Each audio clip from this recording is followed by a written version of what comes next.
So, I've just learned, in fact, nandito ko last Sunday, listening to Pastor Kat, to Pastor Gina, and I was really blessed na you actually on a series of messages, di ba? So, katatapos lang ng series ninyo on prayer, and then nagkaroon pa kayo ng practical application of fasting for 2 weeks. Wow! So, I trust that na-improve yung inyong prayer life. I also trust na nakikinig na kayo sa Panginoon. Alright? Nadi-deny na ninyo yung inyong flesh through your fasting. At yung mga iba sa inyo, naging veggie na naging vegan na kayo. Right? And but you now can hear the Lord. And you have learned to deny your flesh and be able to hear from the Lord. And sumusunod na kayo sa Panginoon. Amen?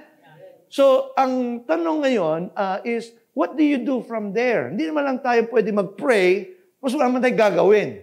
Dapat, after praying, we now move into action. Di ba? Kailangan mag-move on tayo to do things for the Lord. Okay? So, sabi mo sa katabi mo, move on ka na. Ayan. Nag-pray ka na, move on ka na. Di ba? Tapos na yung prayer eh. So, hindi pwedeng pray, tapos wala kang gagawin. So, we move on. So, the question, kailangan we put things into action na, di ba? How can we position ourselves to grow in faith, walk in purpose, and embrace the new opportunities that we have? Lalo na ngayon, na kauumpisa pa lang ng taon ngayon, it's a good time to really embrace the new things that God is doing for us. Ngayon, nakikinig kayo. Kaya napakaganda ng umpisa ng taon prayer eh. Prayer and fasting eh. Kasi talagang hinihingi natin sa Panginoon, Lord, ano ba direction mo sa akin? What do we need to do in my life? So, today, I want to talk to you about walking in faith, living with purpose. Okay? Heavy words siya. Okay, so, walking in faith, living with purpose. I want you to turn with me sa Philippians chapter 3, and then we're going to read from verse 13 to 14. Okay? Philippians chapter 3, and we're going to read from 13 to 14. Sabi dito, brothers, I do not consider myself yet to take hold of it.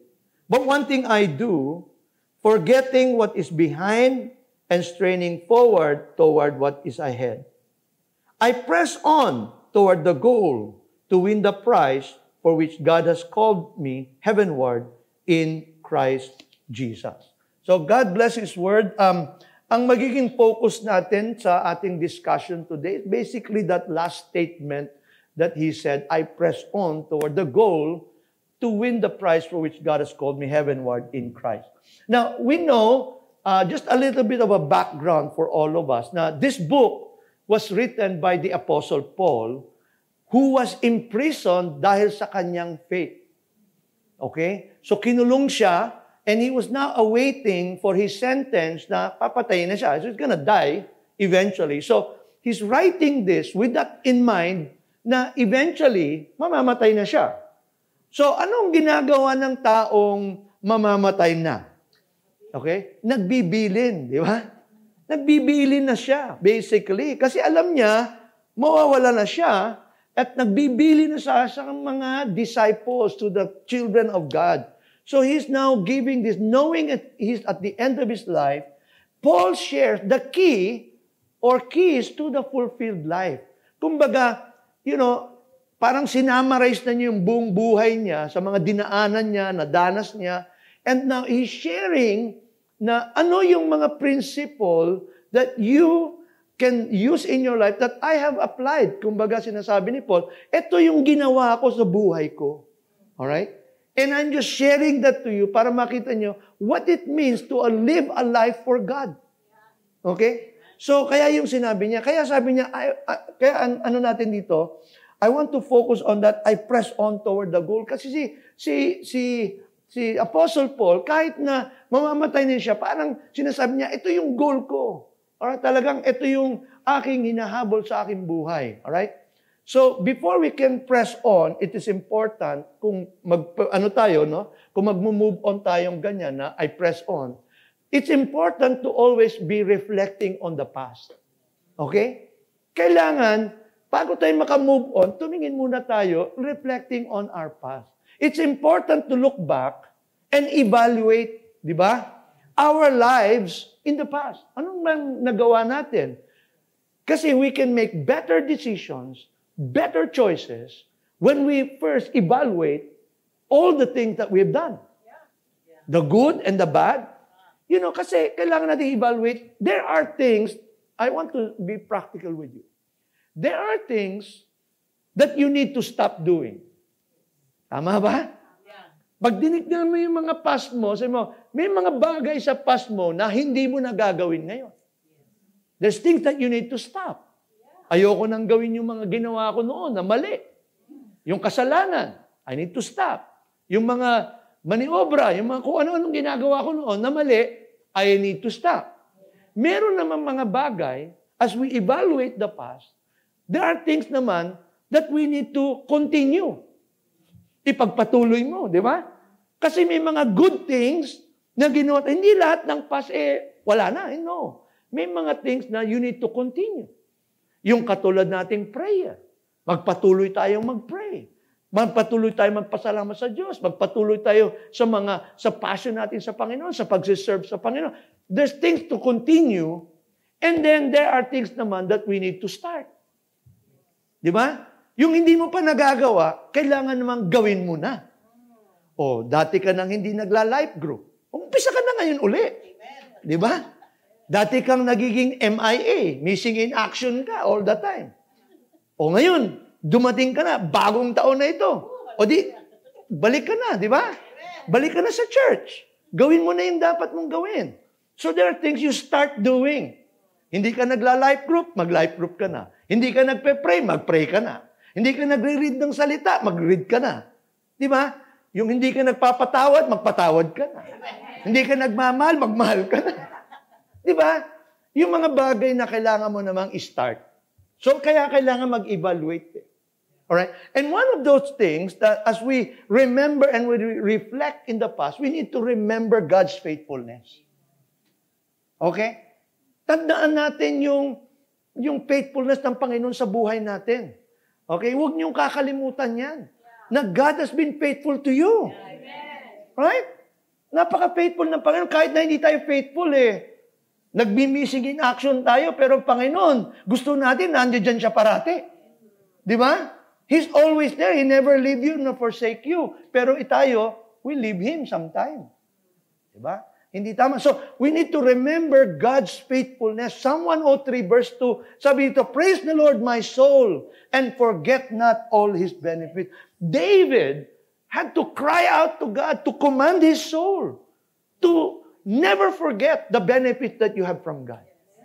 Kumbaga, sabihin mo sa sarili mo, sasabihin mo, Lord, I need to continue to praise God, to remember that God has forgiven me, that God has loved me. Kaya nga itong communion na ginagawa natin, that's one of those things that we have to remember. Di ba? We remember that the Lord has forgiven us of our sins. Na He came into this world, died for us, He was crucified, He was beaten, He was nailed to the cross, He died, He was buried. Right? Why? It's for you and me. For us to be saved. So we have to remember His faithfulness sa buhay natin. Amen po ba? Amen. Right? Kasi kailangan sabihin natin sa sarili natin, kaya nga tayo nagpa-fasting para makontrol natin yung flesh natin. Kasi a lot of time, hindi natin ginagawa yan sa buhay natin. We don't praise real God. We praise Him when it's convenient. We praise Him when things are comfortable. We praise Him when things are going well. Right? Pero, what about those times that things are not going well? Will you still praise Him? Di ba?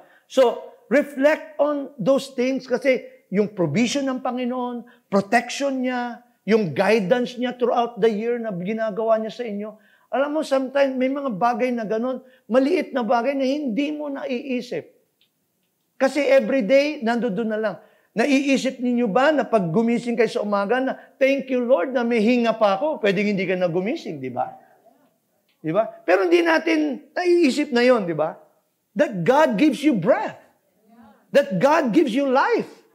God gives you health. Kaya ka nakakapagtrabaho dahil sa Kanya. Hindi dahil sa galing mo.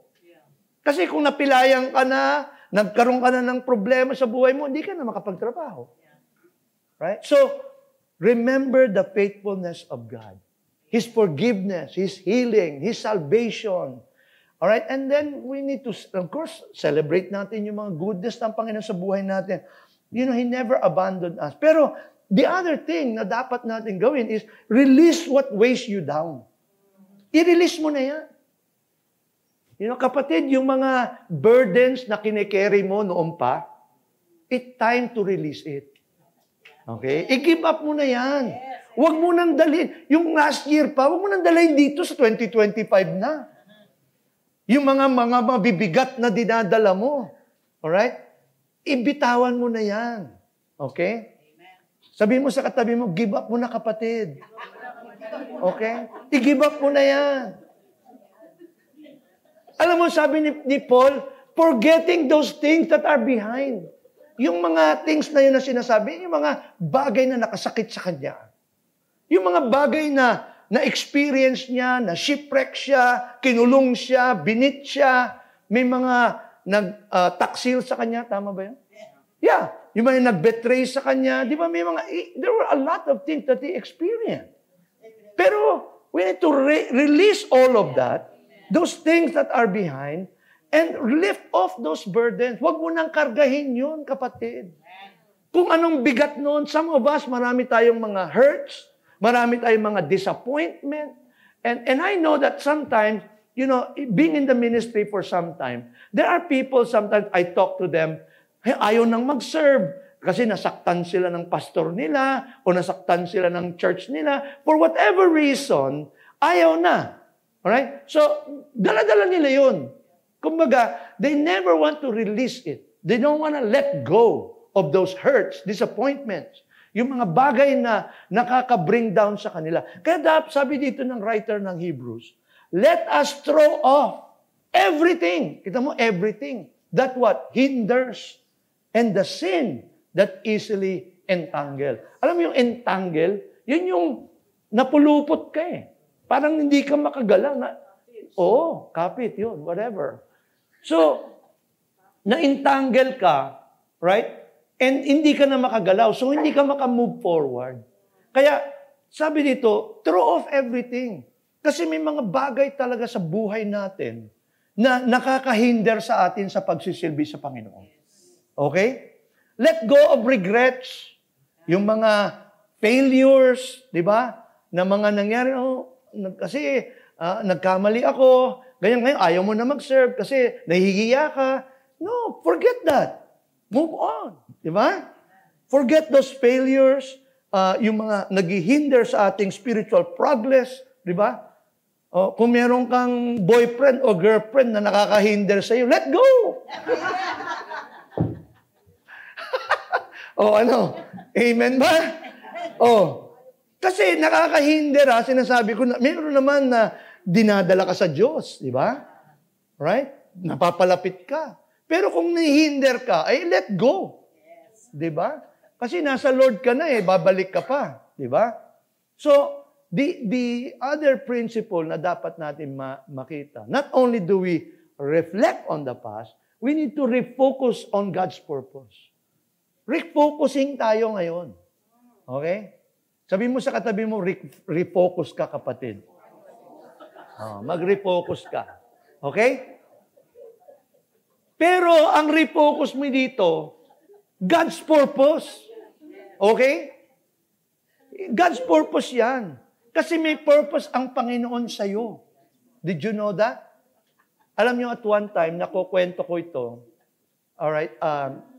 Kumakain ako, right? Pagkain kong ganon, biglang napakita ko, parang nalabo. Nalabuan ako dun sa, natakot ako, kala ko there's something wrong with my eyes. So pumunta ako sa doktor. Doc, sabi ko, I was eating and pag ganon ko, I was shocked kasi parang nag-blur lahat. Ang tanong lang niya, how old are you? Sabi ko, 40. Which was only a few years ago, no? Bakit ka tumasawa? Ayaw maniwala. No, but anyway, sabi ko 40. Sabi niya, that's why. Because, sabi niya, parang may phenomenon eh. Pagdating mo ng age na gano'n, a little bit, yung eyes mo, medyo nasisira na or whatever. So it starts to go. So sabi niya, mas simple lang yan. You just get these glasses. Yung pag ano lang naman, pag nagbabasa ako, yung malapit. So, nung nilagay ko yung glasses, wow, ang linaw! Ang ganda pala nito. Right? So, yun ang naging solution. Alam nyo, ang buhay natin parang ganyan eh. There comes a time na parang lumalabo yung buhay mo. Kasi marami mga distraction eh. Habang lumalakad ka sa buhay mo, may mga temptation, distraction, ganito, ganyan. So yung buhay mo, wala nang kabuluhan. Wow. Parang hindi mo nakita yung purpose ng Lord sa buhay mo. Parang, eto, sige, pumunta ka dito, o sige, may nag-imbita sa'yo dito, sige. Lahat ng ginagawa mo, sige ka lang ng sige. Ang labo ng buhay mo, hindi mo alam kung ano yung purpose mo eh. You question yourself, why am I here? Bakit ako nandito? Di ba? What am I doing with my life? Ako more and more in my life, lalo na sa bata kong ito, I think a lot about now, what am I going to do with the rest of my life? I've done this, I've done that, what else? Di ba? Kaya nga sabi ni Paul, I can understand what Paul said. For me, to live is Christ. Kung mabubuhay ako sa Panginoon na, kung mamamatay mo na ako, ganansya pa ako kasi I'll be with you, di ba? For me, to live is Christ and to die is gain. Kasi kung talagang nandito ko pa sa mundo, may purpose ka pa, then do what God calls you to do in your life. Amen? So, the question is, am I doing what God wants me to do with my life? Okay? Kasi, I often say this with people, especially mga kina-counsel ko, mga next generation or yung mga midlife na mga tao. I tell them, the best place to be is in the will of God. Kahit anong ginagawa mo, kahit na janitor ka, kahit na manager ka or doctor ka, whatever you are doing, the best place to be is in the will of God. Kasi kung wala ka sa Panginoon, kahit na ganda ng trabaho mo, problema ka pa din. You will struggle. Especially kung kilala mo na ang Diyos. Kasi hindi i-allow ng Panginoon yun. Na parang maging okay na walang kabuluhan yung buhay mo. May gagawin at may gagawin ng Lord sa buhay mo. Kaya pag tinignan nyo, bakit yung mga iba, ang yaman-yaman na, may problema pa din. Dapat wala ka ng problema. Ang yaman mo na eh. Dapat nasosolve mo na lahat ng problema. Bakit nagpapakamatay pa yung mga mayayaman? Why? Because they're empty. Kasi wala silang, kaya nagda-drugs, kung ano-ano, nagpapalit ng asawa, because they never fulfill. Not their career, not their possession, they're never fulfilled. Why? Because they have no purpose in life. Kaya you have to live with purpose. Right? Kailangan yun. Kaya sabi dito, Ephesians 5:15 to 17. Tignan natin. Be very careful how you live. Not as unwise, but as wise. Making the most of every opportunity because the days are evil. Therefore, do not be foolish, but understand what the Lord's will is. Wow! Napaka-importante makita nito. Hindi ba napakalinaw, kahit anong translation mong gawin dyan, napakalinaw nito na sinasabi, mag-ingat ka sa buhay mo. Pag-ingatan mo because the days are evil. Totoo naman, kahit saan ka pumunta ngayon, very evil ang buhay ngayon. Maraming temptation. Maraming magpupul sa'yo in different directions. Sabihin sa'yo, pwede mong gawin to, okay lang yan. Sige, maraming temptation. Kaya sabi niya, mag-ingat ka sa buhay mo. Be very careful. And sabi niya, huwag kang foolish. Okay? You are foolish if you don't know the will of God. You can be imagine spending a whole year, you're spending your life, 5 years, 10 years, 15 years, di mo pa rin alam ang will ng Lord sa buhay mo. That is a waste of time. Kasi pagdating mo sa harap ng Panginoon, hindi niya tatanungin, ano mga naging experience mo? Nagustuhan mo ba yung Boracay? Nagustuhan mo ba yung... Hindi! Ang tatanong niya, anong ginawa mo sa buhay mo? Na binigay ko sa'yo, na pinagbayaran ko. Anong ginawa mo? Right? Did you serve me? Did you grow in your faith in me? Did you know me? Did you seek me? Yun ang tatanong sa'yo ng Lord. Ang tanong ko sa inyo, you don't know when your life is gonna go. You might think, I still have a lot of time. You don't know. Tomorrow, boom. Nakita ko, naglalakad lang sa TV Patrol, naglalakad lang yung mag-asawa sa sidewalk pa. Boom! Sinagasaan. Patay. Di ba? Wow, hindi mo alam. You never know. But you need to know. Kaya make the most of every opportunity, sabi niya. You know, make the most. In other words, mga kapatid, don't waste another time, another minute, not knowing God's will. That's all I could tell you. Huwag niyo pong sayangin ang buhay niyo. Lalo na tayo mga next generation, why not align mo yung buhay mo sa Panginoon? Napakaganda ng buhay mo kung naka-align yan sa Diyos. Habang bata ka pa, continue on in the direction of God and you will have the most fulfilled life. And when you look back, you'll have no regret. You'll be able to say, I did what God called me to do.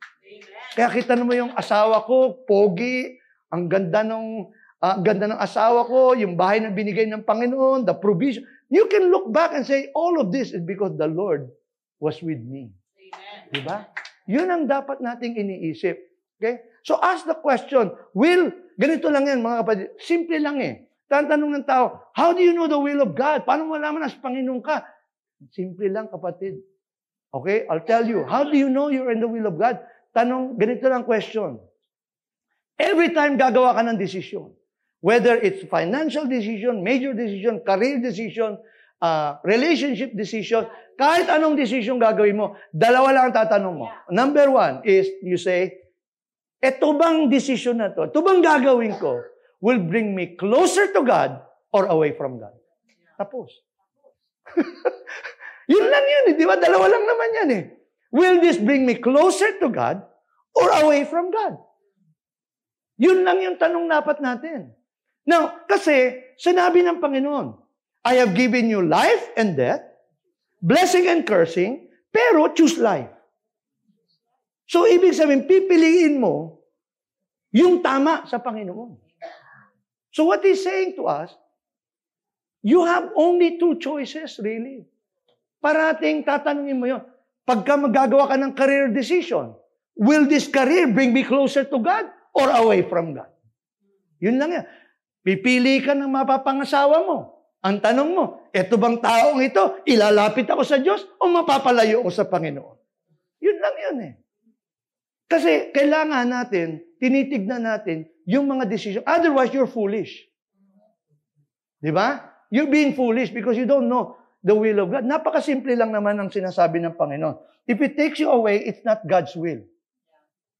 Alright? Now, mga kapatid, there are things, kasi I always say this, any material or financial increase at the expense of your spiritual life is not a blessing.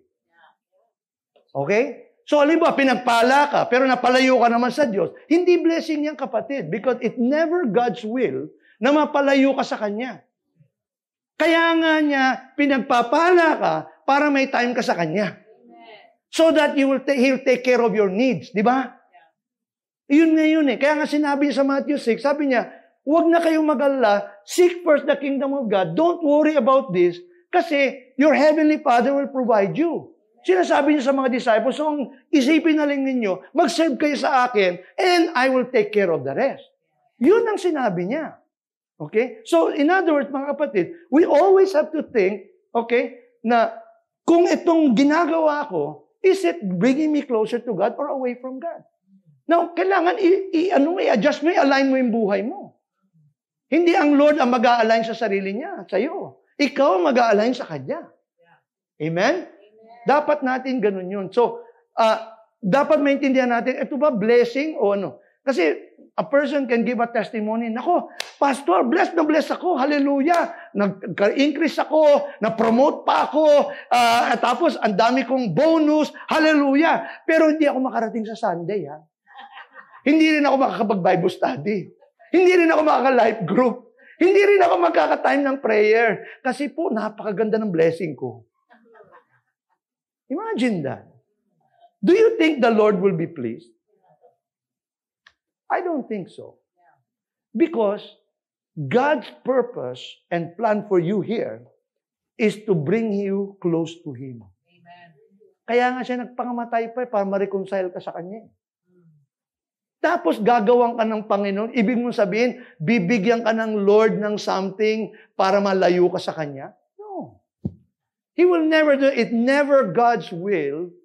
And I'm saying this probably, na wala sa notes ko to. I'm saying this to you because I believe God is speaking to some people here today. I believe, sinasabi to ng Panginoon sa inyo because ngayon pa lang dapat nag-iisip kayo ng ganyan. Naiisip ninyo where God wants you in your life. Na hindi kayo gumagawa lang ng decisions that take you away from the Lord. Kaya, and by the way, hear me out. There are things sa buhay natin that sometimes temporary. Okay? There are times na kailangan mong sacrifices na, lalo na yung trabaho mo, biglang may overtime. I can understand that. Naintindihan naman ng Panginoon yan. Right? O, for several Sundays, di ka makakarating o di ka makapunta sa life group because merong overtime yung work ninyo. And syempre, as a child of God, you have to excel also in your work. Diba? To do what is right.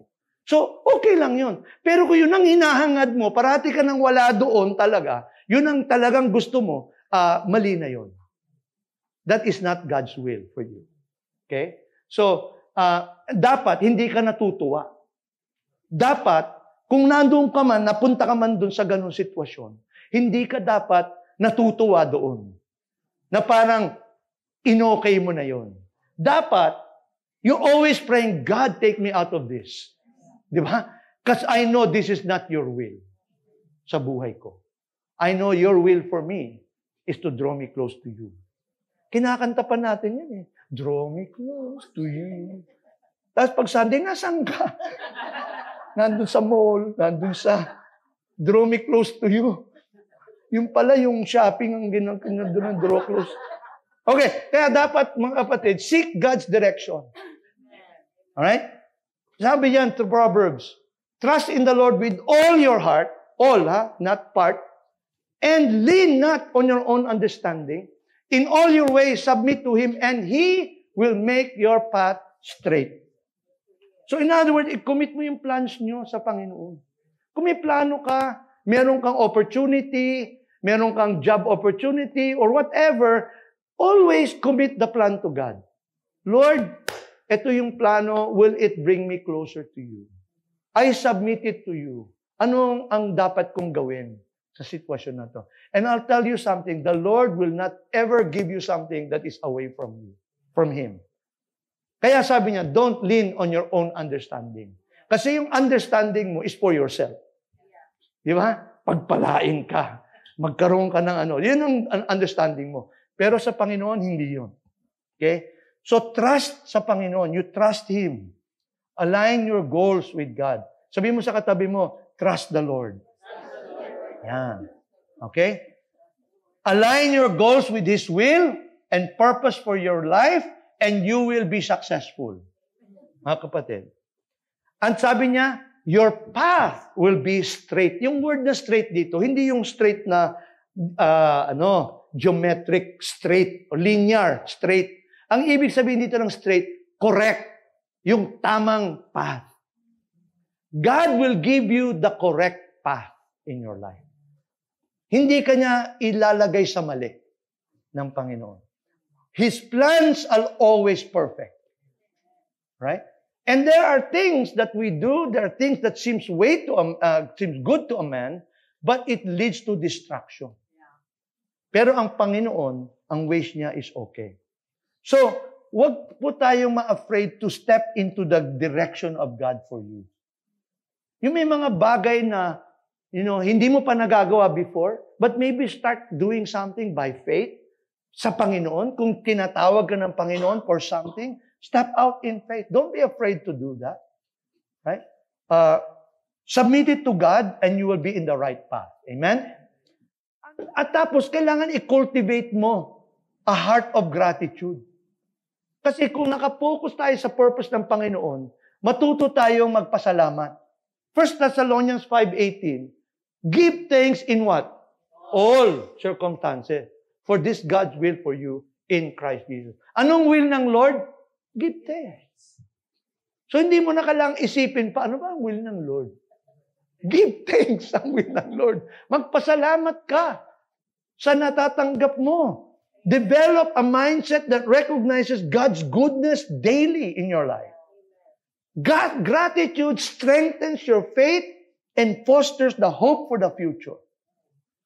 Kaya sabi niya, give thanks in all circumstances. In your blessings, thank God. Salamatan nyo.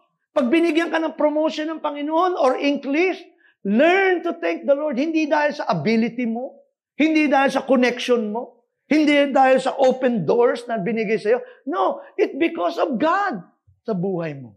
Thank the Lord for all those things in your life. Some people, nung nag-pray sila, okay, ask God to get a job, get a promotion, tapos nung nandoon na, wala na, kinalimutan na Diyos. Alam mo, ungrateful yun sa Panginoon. Nung nandoon ka pa, nag-aaral ka pa lang, nasa university ka pa lang, Lord, mapasko to. Pagdating sa board exam, Lord, mapasko to. Napas mo na. Lord, makakuha ko ng trabaho. Nakakuha ka ng trabaho. During that time, parati ka nasa HOP, parati kang nasa Bible study, parati kang nag-church, nagsiserve ka pa. Nang pagdating na nakuha mo ng trabaho, ang ganda ng trabaho, hindi ka na dumating. Yan ang ungratefulness. And you know what? For a time, you may enjoy it. There comes a time where God says, enough is enough. You will experience the most difficult situation in your life. You know why? Dahil mahal ka pa rin niya. He will cause something in your life to bring you back to Him. Diba? Kaya, di ba kinakanta natin, draw me close to you. Eh, pag gusto mong i-draw close ka ng Panginoon, gagawa siya ng situation in your life that will bring you close to Him. Iiyak ka talaga at gagapang ka sa Kanya. Yun. Kaya ang tanong ko minsan, yung tao pag nagpapapray, ano bang gusto mo? Mapalapit sa Diyos?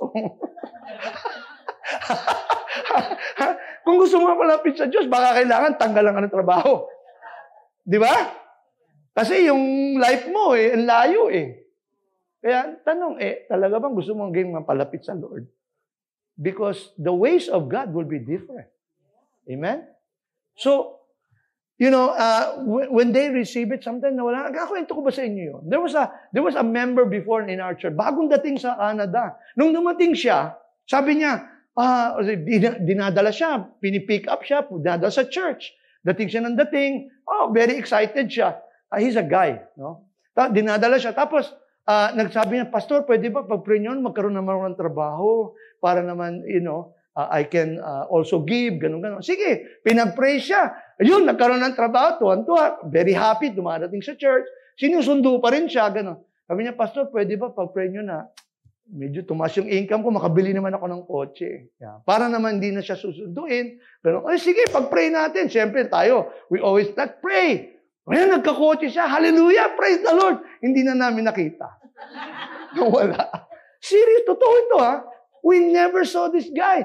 We followed up every Sunday. Nasa Niagara Falls. May mga sinusundo pa siya. Tinawagan. Tapos hindi na namin nakita. Anyway, we forgot about him. That's it. We followed up for a while. Wala na. One time, years and later, may nagsabi sa akin, did you know si so-and-so? Alam mo nangyari sa kanya? What happened? Sabi niya, naputulan ng kamay sa trabaho. Oh, really? Sabi ko, tawagan ko. Siyempre, naawa naman ako. I wanted to call him. So, nung pagtawag ko, yung boses pa lang sa phone. Pag sabi ko lang, hi, brother so-and-so, umiyak na. Talaga. Tapos sabi niya, pinarusahan daw siya ng Lord. Sabi ko, kapatid, teka, ika-clarify lang natin to. Si Jesus, nagpakamatay para sa iyo. Hindi niya puputulin ang kamay mo.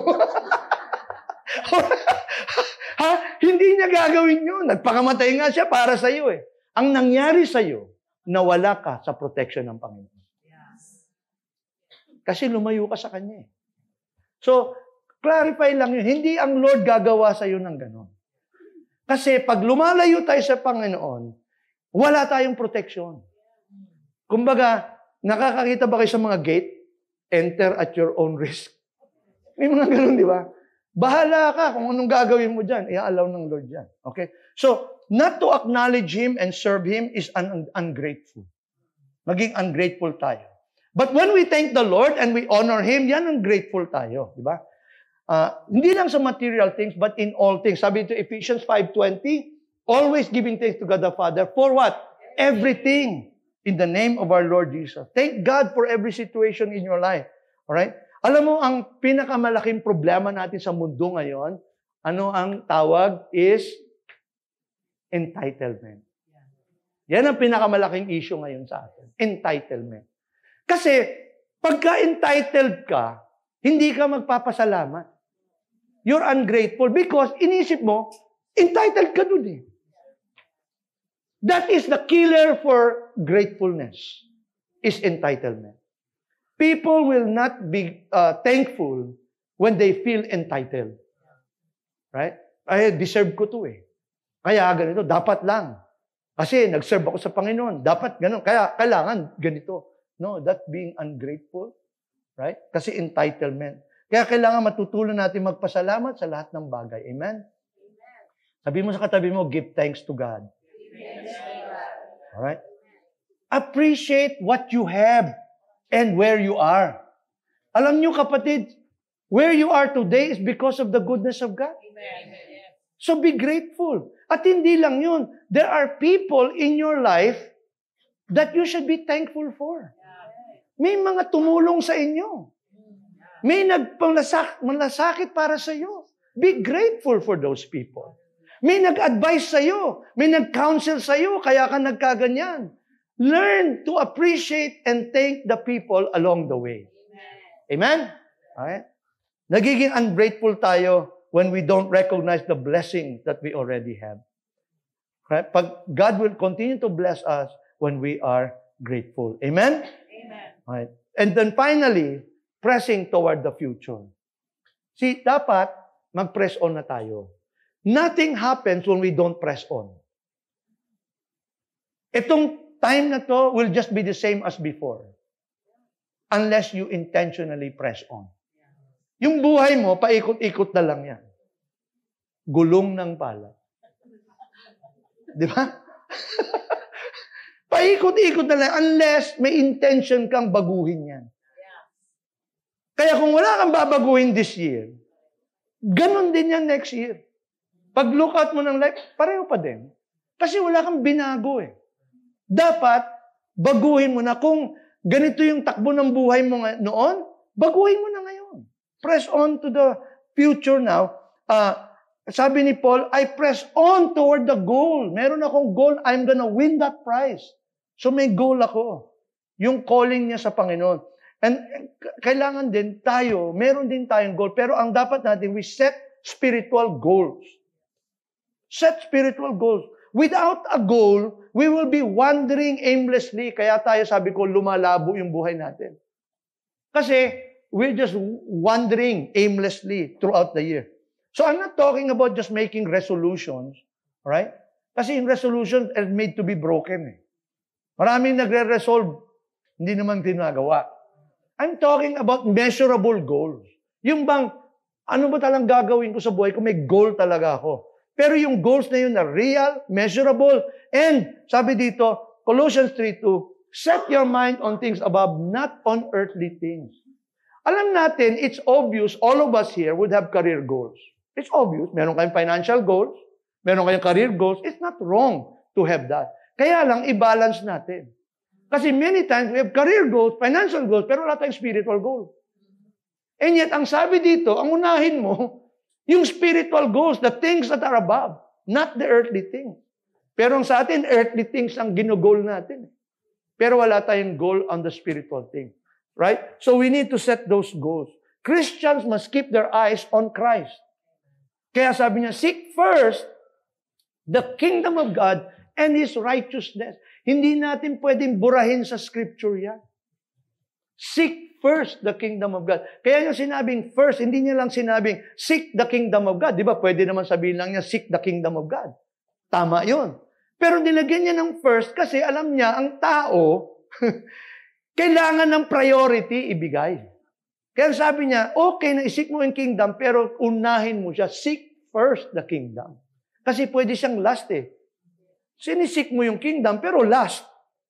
Kung may time ka lang. And most of the time, walang time. Di ba? So, when we focus on Jesus and the anchor of our lives, we unlock the promises of God.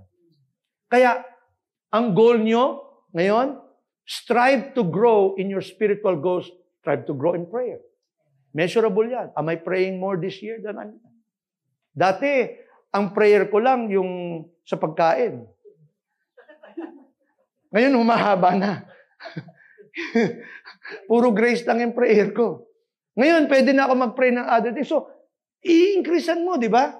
Nag-i-increase yung prayer life mo. Kaya nga tayo may mga series pa para maturuan mo. So, dapat may goal ka din na mag-increase ka sa mga spiritual things in your life. Ano yung goal mo ba? Ano yung goal mo?